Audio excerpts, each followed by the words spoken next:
더불어민주당 제75차 원내대책회의를 갖겠습니다. 먼저 오원식 원내대표님의 모두 발언이 있겠습니다.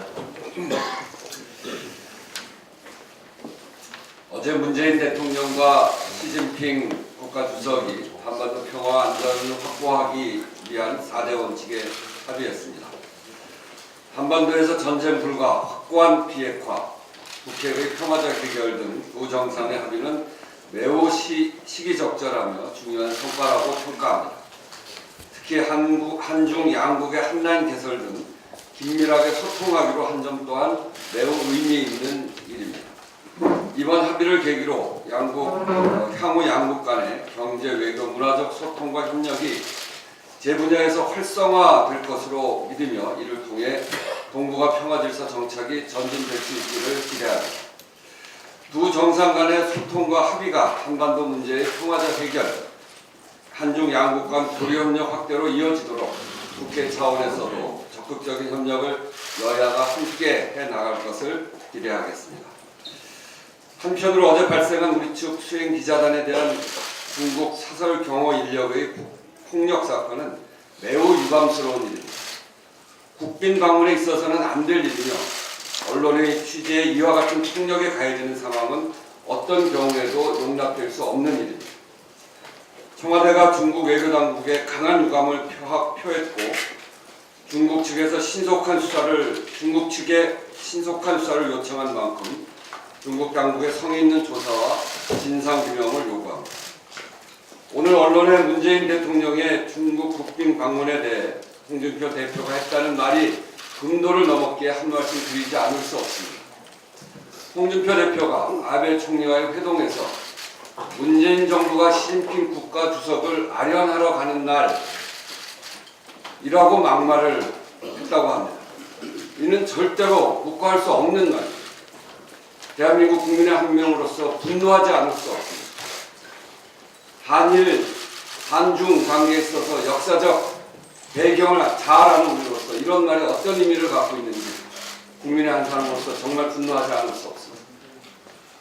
국민의 선택에 의해 선출된 대통령에 대해 선거 패배를 아직도 받아들이지 못하고 있는 것입니까?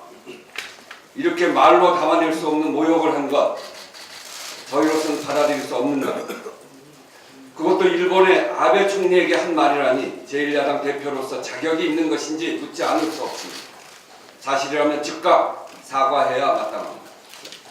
아베 총리가 위안부 문제와 국회 내 강제징용 노무자 아베 총리가 위안부 문제와 국회 내 강제징용 노동자 기념상 설치 문제에 대한 언급에 이런 방구도 안 했다는데 이 또한 믿기지 않는 일입니다.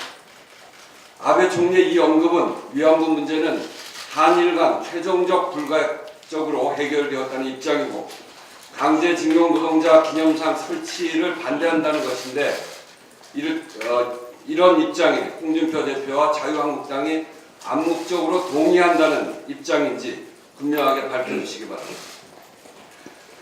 2017년 마지막 임시국회 종료가 일주일 앞으로 다가왔습니다. 여야가 국민을 위해 간극을 좁히며 뜻을 모은다면 산적한 민생입법 개혁과제를 처리하기에 충분한 시간입니다. 우선 오늘 22일로 예정된 올해 마지막 본회의에서 그간 미루어왔던 시급한 민생 법안 처리에 합의해 주시길 야당께 요청드립니다. 첫째, 이미 해당 상임위에서 여야 간의 합의로 통과돼서 법사위에 장기 계류 중인 타 위원회 법안들에 대한 심사 및 처리의 속도를 내어야 할 것입니다. 올해 말로 일몰이 도래하는 전환법이나 학교의 내진 설비를 신속하게 갖추도록 한 지방재정조부금법처럼 긴급한 법안들은 반드시 처리가 되어야 합니다. 상가임대차보호법, 가맹사업법, 대리점법, 하도급법 등 경제질서를 바로 세우기 위한 핵심 민생입법 처리도 더 이상 미뤄서는 안 될 것입니다.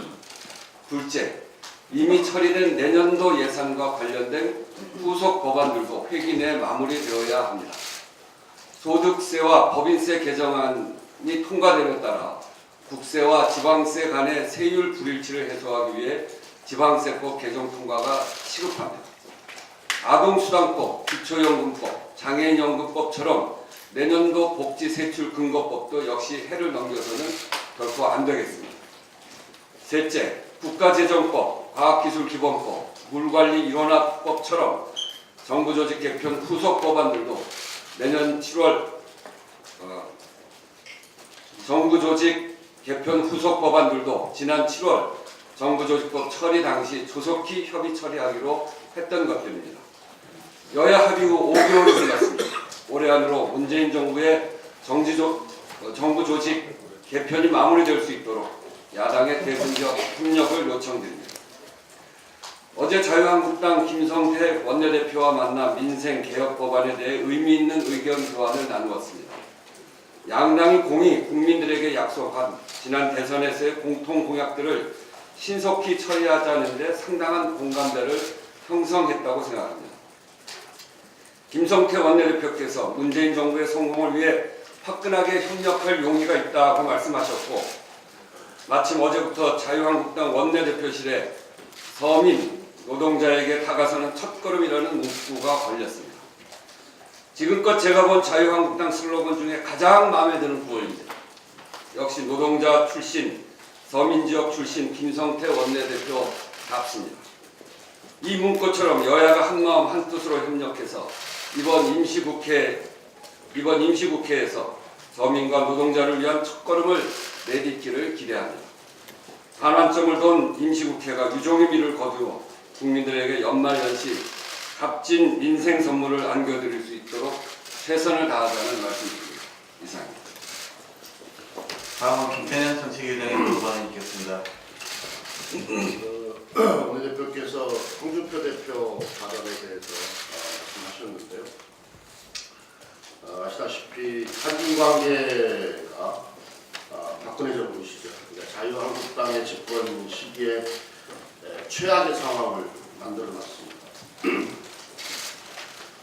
그래서 우리 경제에도 큰 피해를 입혔습니다. 문재인 정부 들어서서 이 악화된 한중관계를 정상적으로 회복시키기 위해 혼신의 힘을 다해서 외교적 노력을 하고 있는 것은 주지의 사실입니다. 한중관계의 정상적인 회복과 발전은 북핵 문제 해결이나 또 우리 경제에 대단히 중요한 문제가 됩니다. 돕지는 못할망정 일본으로 달려가 망발이나 일삼는 홍준표 자유한국당 대표가 참으로 어이없고 딱합니다. 우리 홍준표 대표의 의미는 국민의 이익, 우리 국익은 안중에 없는 것 같습니다. 국민의 평가를 두려워해야 합니다. 어제 지하철 운수역에서 작업 중이던 노동자가 열차에 치여 목숨을 잃는 가슴 아픈 사고가 발생했습니다. 안타깝게 희생되신 고인의 명복을 빌고 또 유가족들께 깊은 위로의 말씀을 드립니다. 지난주에는 타워크레인 붕괴로 3명의 노동자가 숨진 안타까운 사고도 있었습니다. 올해 들어서만 지하철 노동자 사망 사고는 3건, 타워크레인 노동자 사망 사고는 5건이 발생했습니다. 산업 전체를 놓고 보면 작년 한 해 동안 산재 사고로 969명이 사망해 하루 평균 3명 산재 사고로 목숨을 잃었습니다. 그리고 노동자 1만 명당 산재 사고 사망자 수는 0.58명입니다.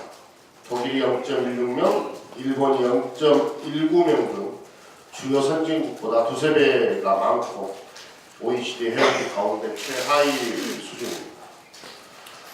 저희 더불어민주당은 그 어떤 것도 노동자의 생명과 안전보다 우선이 될 수 없다는 철학으로 산업재해를 근본적으로 예방하기 위해 노력하고 있습니다. 더 이상 경영효율성, 비용 절감 등을 핑계로 안전이 뒷전으로 밀리는 일이 없도록 산업안전의 패러다임을 전환할 것입니다. 법과 제도뿐만 아니라 현장의 잘못된 관행과 문화를 개선해서 후진국형 사고를 방지하고 선진국 수준으로 산재를 줄여나가겠습니다. 정부는 지난 8월에 발표한 산업재해 예방 대책에 포함된 원청의 책임 강화, 사업장 안전 시스템 내실화 등의 과제들이 제대로 이행되고 있는지 다시 한번 철저히 점검해 주기 바랍니다. 더불어민주당은 산재를 예방하고 안전한 일터를 만들기 위해 산업안전보건법, 건설산업기본법 등의 법 개정을 차질 없이 추진해 나가겠습니다. 아울러 산재 예방을 위해서는 산업 현장의 다단계 하도급 구조도 개선해야 합니다. 어제 온수역 사고와 지난주 타워크레인 사고의 공통점은 희생자가 모두 외주업체, 하청업체 소속이었다는 것. 하도급의 재하도급, 제재하도급으로 이어지는 다단계 하도급 구조 속에서는 이윤을 남기기 위해서 속도전을 벌여야 하고 노동자의 안전은 사각지대에 놓일 수밖에 없습니다. 더불어민주당은 건설 현장과 산업 현장의 이 다단계 하도급 구조 개선 대책을 마련하도록 하겠습니다. 어제 미국 연방준비제도가 기준금리를 0.25% 인상했습니다. 지난 3월과 6월에 이은 세 번째 인상인데 기준금리가 1.25%에서 1.50% 사이에서 운영하겠다고 발표를 한 겁니다. 또한 미 연준은 내년에도 세 차례 금리 인상을 전망하는 한편 내년 이후에 3%대까지 인상할 수 있음을 밝혀 향후 지속적인 금리 인상이 예상됩니다. 우리나라는 현재 미국과 비슷한 수준인 1.5%에서 기준금리를 운영하고 있습니다. 따라서 미국의 지속적인 금리 인상은 우리나라 금리 인상에도 계속해서 영향을 미칠 가능성이 높습니다. 금리 인상에 따른 채무상환 부담 증가는 가계와 기업 모두에게 위험 요인으로 작용할 수 있습니다. 이런 상황에서는 금리 인상의 폭과 속도 조절도 중요하나 근본적으로 가계소득 증가와 기업의 수익 향상이 무엇보다 중요합니다. 더불어민주당과 정부는 소득주도 성장 및 혁신성장 정책들을 차질없이 진행해서 금리 인상에도 위축되지 않는 새로운 경제 생태계를 만들기 위해 노력하겠습니다. 아울러 가계부채 리스크 해소, 취약 차주 및 한계기업 보호를 위한 세심한 노력들도 계속해 나가겠습니다. 네, 다음은 현안 발언을 세 분 하겠는데요. 우선 유동수 부대표님. 저도 방금 제 발언 중에 마지막에 한계기업이 아니고 중소기업. 네, 유동수 부대표님의 현안 발언 있겠습니다. 네, 바로 어제 산업통상부가 향후 15년의 중장기 전력계획안인 제8차 전력수 기본계획안을 발표했습니다. 이번 8차 전력수 계획은 수급 안정과 경제성에만 초점을 맞췄던 기존의 계획과는 달리 친환경 에너지 전환을 통한 환경 가치를 최초 삼아 앞으로의 에너지 정책 방에 맹대한 이정표가 될 것입니다.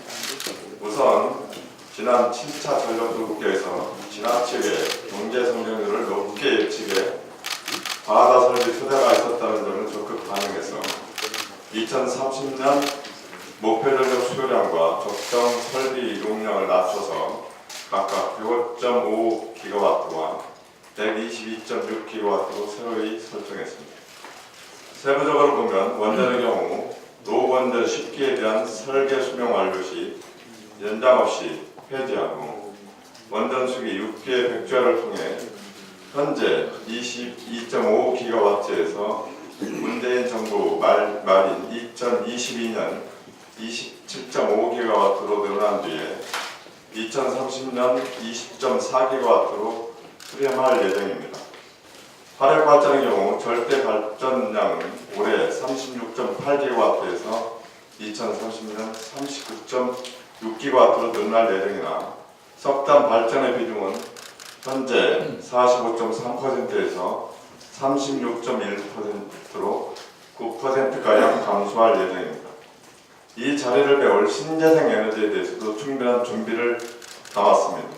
신재생 에너지 발전 비중은 현재 6.2%에서 2030년 20%로 상승할 예정입니다. 재생에너지를 실시간 감시 예측 제어할 수 있는 통합 관제센터를 구축할 예정입니다. 이번 8차 전력 수급 계획의 설비 예비율도 지나치게 높습니다. 예비율이 높은 상황에서 굳이 신재생에너지 비중을 높일 필요가 있는가에 대한 지적도 일부 있을 수 있습니다. 하지만 이전 정권에서 기허가된 기저 전환의 허가를 취소하기 어려운 상황입니다. 전 세계적으로 신재생에너지 산업이 부각되고 있다는 점을 감안해 선제적으로 산업 경쟁력을 확보하기 위해 설비 예비율이 충분한 시간에 투자하는 개념으로 접근하고 있습니다. 더불어민주당도 에너지 전환이 올바른 방향으로 나갈 수 있도록 꾸준히 여론을 수렴하고 선제적으로 준비해 나가겠습니다. 실제 전력 사용량을 꾸준히 추적해서 과다 설비로 판단될 경우 노후 석탄, 노후 원전을 과감히 감축할 수 있도록 하겠습니다.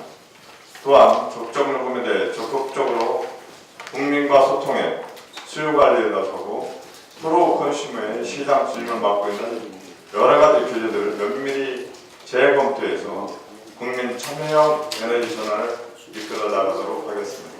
이상입니다. 예, 다음은 이훈 부대표의 현안 발언이 있겠습니다. 예, 원내대표님께서 말씀하셨는데 얹어서 하겠습니다. 그다음에 폭행 사건 관련해서 말씀드리겠습니다.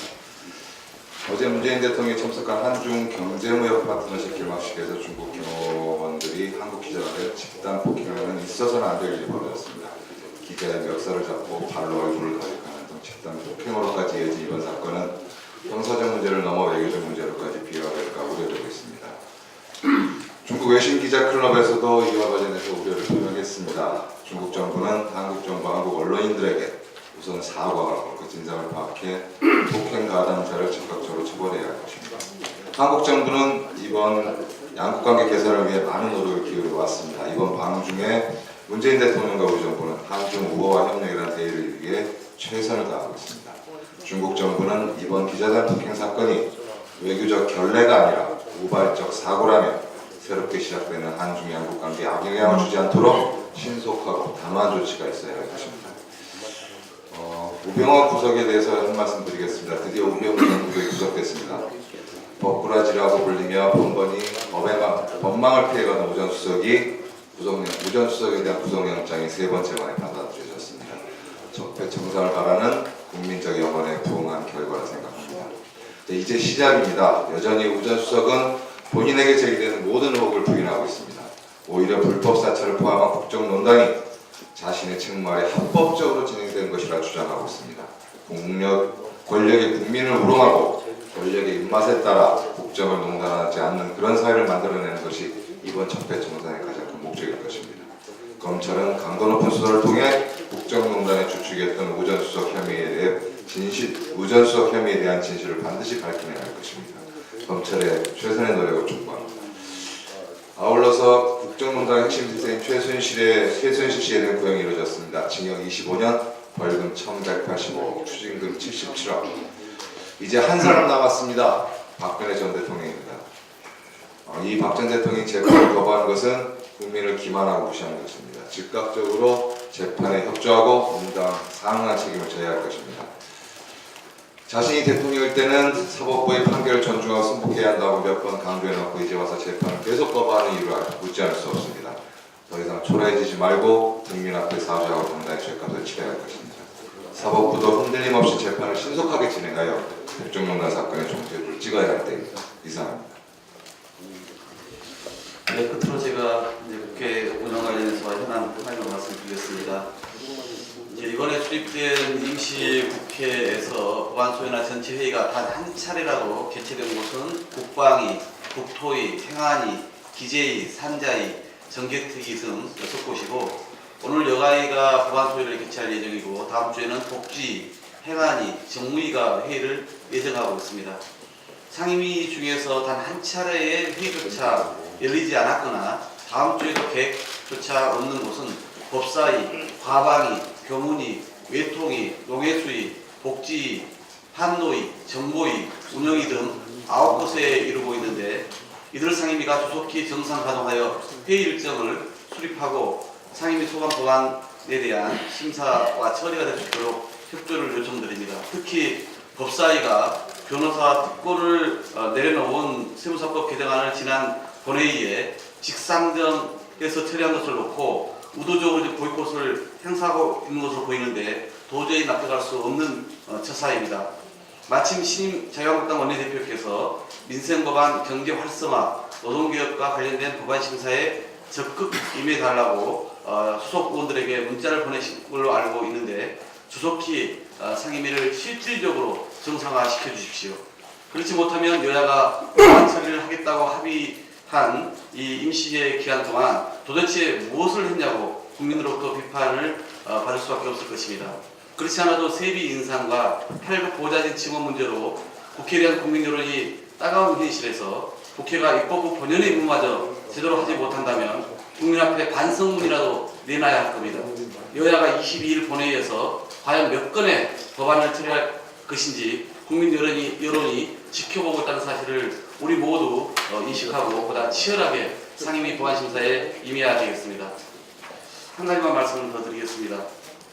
연말연시에 지난 정권의 국정농단을 바로 세우고 차분히 새로운 대한민국의 도약을 준비해야 될 이 시기에 이명박 전 대통령은 자신의 생일잔치 강남 모임에 친이계 인사들을 총결집시키고 있다고 합니다. 자유한국당과 바른정당의 전현직 국회의원은 물론 전직 청와대 비서진, 장차관, 강요 출신 인사들이 총출동한다고 하니 대규모 정치 집회를 연상케 합니다. 이 전 대통령은 적폐청산 수사에 대해 본인은 전혀 잘못이 없다며 당당하게 임하면 된다는 입장을 밝혔다고 알려졌습니다. 이것은 국민의 그동안의 인식이나 생각과는 너무나 동떨어진 주장입니다. 국정원과 군사이버 사령부를 이용한 선거 및 정치개입 댓글 공작과 블랙리스트, 화이트리스트를 이용한 정치 공작, 문화, 예술, 방송계 탄압 등 수많은 의혹을 받고 있기 때문입니다.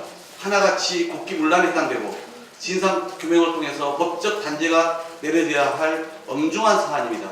더구나 최근 우리 국민들은 도대체 다스는 누구 거냐고 묻고 있지 않습니까?